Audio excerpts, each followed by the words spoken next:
সবাইকে জানাই শুভ দুপুর। দুপুরের অনেক শুভকামনা। আজকে দুপুরে রান্নাবান্না নিয়ে চলে এসেছি। রোজই তো আসি, কি করব বলেন, যাই রান্না করি আপনাদের সাথে শেয়ার করি যে আমরা এটা রান্না করেছি, এটা খাচ্ছি। ভালো লাগে ছোট ছোট জিনিস আপনাদের সাথে সবাইয়ের সাথে শেয়ার করতে।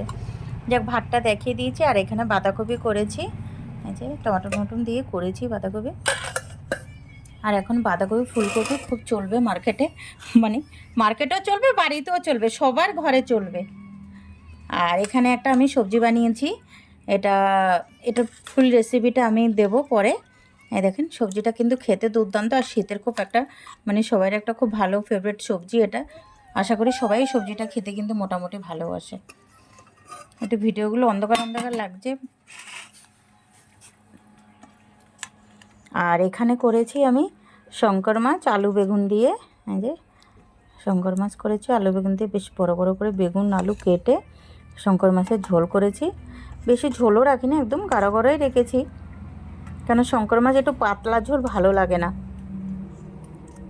এর জন্য একটু মানে মশলার পেঁয়াজ রসুন সবই দিয়েছি।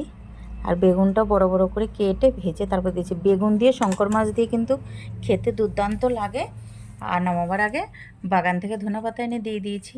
শঙ্কর মাছ খেতে কে কে ভালোবাসেন অবশ্যই জানাবেন। এই মাছটা আবার অনেকে কিন্তু খেতে পছন্দ করে না, অনেকে কিন্তু খুব ভালোবাসে এই শঙ্কর মাছ খেতে, জানেন। যাই হোক, আজকের এইটুকুই রান্নাবান্না, রাখছি বন্ধুরা, ভালো থাকবেন।